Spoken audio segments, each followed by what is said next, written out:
कर्म विपाक का कथन। सूत जी ने कहा, जगत सृष्टि और प्रलय आदि की चक्कर गति को जानने वाला जो विद्वान है वे यदि आध्यात्मिक, आदि देविक और आदि भौतिक इन तीन संसारिक तापों को जानकर ज्ञान और वैराग्य का मार्ग स्वीकार कर लेते हैं तो आंतिक लय यानी मोक्ष को प्राप्त करते हैं। अब मैं उन संसार चक्कर का वर्णन करूंगा जिसको जाने बिना पुरुषार्थी परमात्मा में लीन नहीं होते। प्राण के उत्क्रमण काल में इस शरीर का परित्याग करके मनुष्य दूसरे सूक्ष्म शरीर में प्रविष्ट हो जाता है। इस मृत्युलोक से मृत्यु के पश्चात जीव को यमराज दूत 12 दिन की अवधि में यमलोक को ले जाते हैं। वहां पर उस मरे हुए व्यक्ति के बंधु बांधव जो उसके लिए तिलोदक और पिंडदान देते हैं, वही सब यमलोक के मार्ग में वह खाता पीता है। पाप कर्म करने के कारण वह नरक लोक में जाता है और पुण्य कर्म करने के कारण स्वर्ग में। अपने उन पाप पुण्यों के प्रभाव से नरक और स्वर्ग में गया हुआ प्राणी पुनः नरक और स्वर्ग में से लौटकर स्त्रियों के गर्भ में आता है।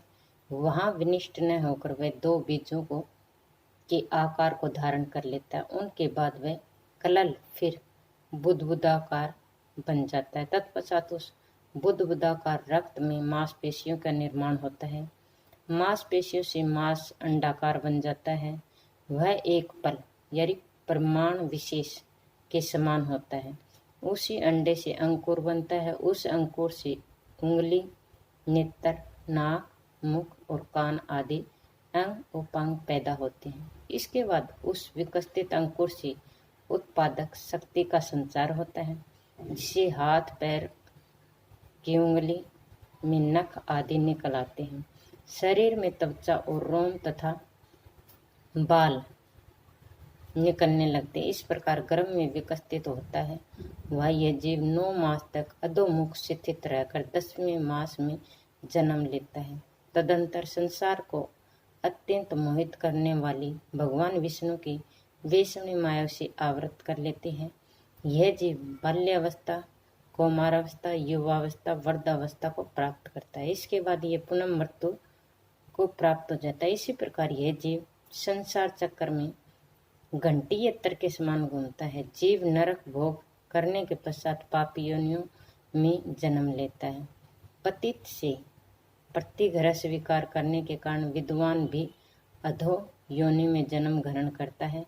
याचक नरक भोग करने के बाद कृमि योनि को प्राप्त होता है। गुरु की पत्नी और गुरु के धन की मन से भी कामना करने वाला व्यक्ति कुत्ता होता है। मित्र का अपमान करने वाला गधे की योनि में जन्म लेता है। माता पिता को कष्ट पहुंचाने वाला प्राणी कछुए की योनि में जाना पड़ता है। जो मनुष्य अपने स्वामी का विश्वसनीय मानकर उसको छल कर जीवन यापन करता है, वह मृत्यु के बाद व्यामोह में फंसे हुए बानर की योनि में जाता है। धरोहर रूप से अपने पास रखे हुए प्राय धन का अपहरण करने वाला व्यक्ति नरकगामी होता है। नरक से निकलने के पश्चात वह कृमि योनि में जन्म लेता है। नरक से मुक्त होने पर उसे ईर्ष्यालु मनुष्य को राक्षस योनि में जाना पड़ता है। जो मनुष्य विश्वासघाती होता है वह मत्स्य योनि में उत्पन्न होता है। यव और धान्य आदि अनाजों की चोरी करने वाला व्यक्ति मरने के बाद चूहे की योनि में जन्म लेता है। दूसरे की स्त्री का अपहरण करने वाला मनुष्य खुखार भेड़िए की योनि में जाता है। जो मनुष्य अपने भाई की स्त्री के साथ सहवास करता है वह कोकिल योनि में जन्म लेता है। गुरु आदि की स्त्रियों के साथ सहवास करने पर मनुष्य सूर योनि को प्राप्त करता है। यज्ञ, दान और विवाह आदि में विघ्न डालने वाला मनुष्य को कृमि योनि प्राप्त होती है।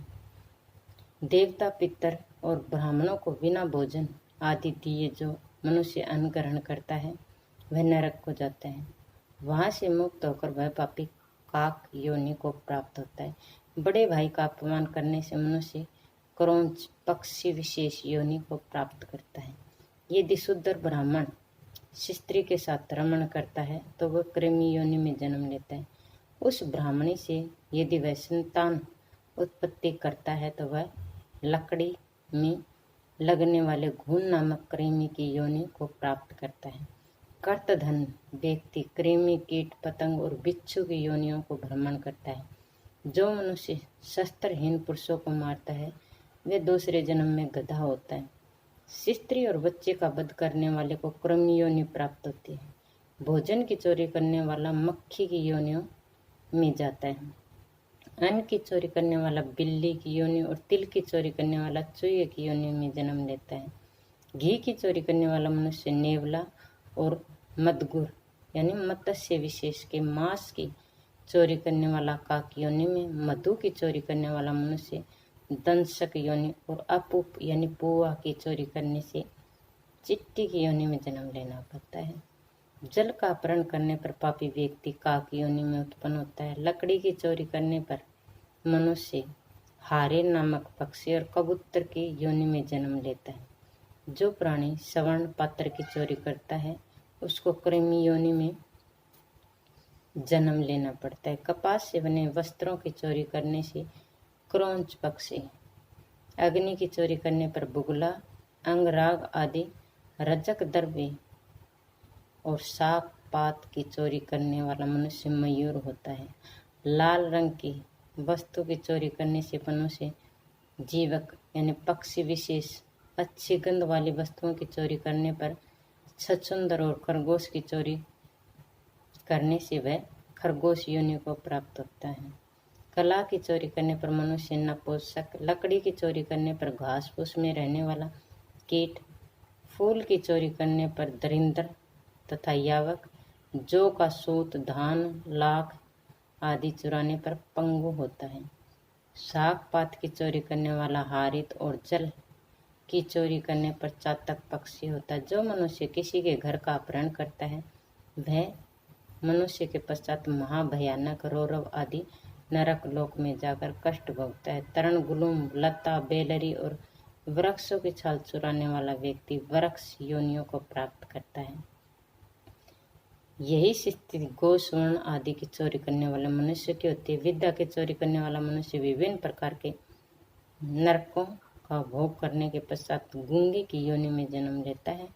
संविदा रहित अग्नि में आहुति देने वाला मदाग्नि रोग से ग्रस्त होता है। दूसरे की निंदा, कर्तधनता, दूसरे की मर्यादा को नष्ट करना, निष्ठुरता, अत्यंत घृणित व्यवहार में अभिरुचि, पर स्त्री के साथ सहवास करना, प्राय धन का अपहरण करना, अपवित्र रहना, देवों की निंदा और मर्यादा के बंधन को तोड़कर अशिष्ट व्यवहार करना, कर्पणता करना, मनुष्य का हनन करना, नरक भोग करके जन्म लिए मनुष्य के ये लक्षण है। ऐसा सभी को जान लेना चाहिए। प्राणियों के प्रति दया, सद्भाव, वार्तालाप, परलोक में लिए सात्विक अनुष्ठान, सत्य कार्यों का निष्पादन, सत्य धर्म का पालन, दूसरे का हित चिंतन, मुक्ति की साधना, वेदों में प्राणायाम, बुद्धि, गुरु, देव ऋषि और सिद्ध ऋषियों की सेवा, साधु जनों द्वारा बताए गए नियमों का पालन, सत्क्रियाओं का अनुष्ठान तथा प्राणियों के द्वारा मैत्री भाव, ये सवर्ग से आए मनुष्य के लक्षण हैं। जो मनुष्य योग शास्त्र द्वारा बताए यम, नियमों आदि अष्टयोगों के साधन सद्ज्ञान को प्राप्त करता है वे आत्मांतिक फल अर्थात मोक्ष का अधिकारी बन जाता है।